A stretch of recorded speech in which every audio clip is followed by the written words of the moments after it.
প্রতি বছরের মতো এবারও কলকাতা ধর্মতলায় 21শে জুলাই শহীদ সমাবেশ তৃণমূল কংগ্রেসের। আর এই সমাবেশকে সফল করার আহ্বান জানিয়ে সোমবার দুপুরে মাথাভাঙা 2 নং ব্লকের ঘোষকাডাঙ্গা গ্রাম পঞ্চায়েতের অন্তর্গত ঘোষকাডাঙ্গায় মিছিল করল তৃণমূল যুব কংগ্রেস।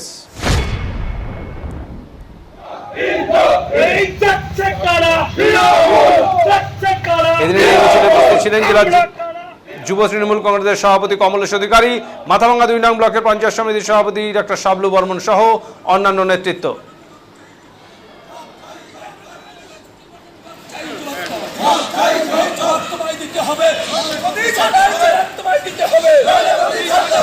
ঘোষকাডাঙ্গায় আজকে ব্লক তৃণমূল কংগ্রেস এবং তৃণমূল যুব কংগ্রেসের যৌথ উদ্যোগে ঘোষকাডাঙ্গায় শহীদ সভার সামনে রেখে 21শে জুলাই শহীদ সমাবেশ, সেই শহীদ সমাবেশকে সামনে রেখেই আমাদের মিছিল ছিল। তৃণমূল কংগ্রেস এবং তৃণমূল যুব কংগ্রেসের কর্মীরা যৌথভাবে মিছিল। প্রায় কতজন লোকের জনসমাগম ছিল আজকে?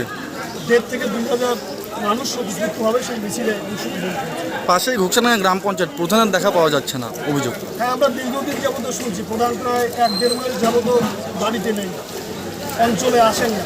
এই সময়টা খুব গুরুত্বপূর্ণ সময়। একদিকে স্কুলের ছাত্রছাত্রীরা তারা স্কলারশিপের ফর্ম ফিল আপ করবে, যেখানে প্রধানের শহীদ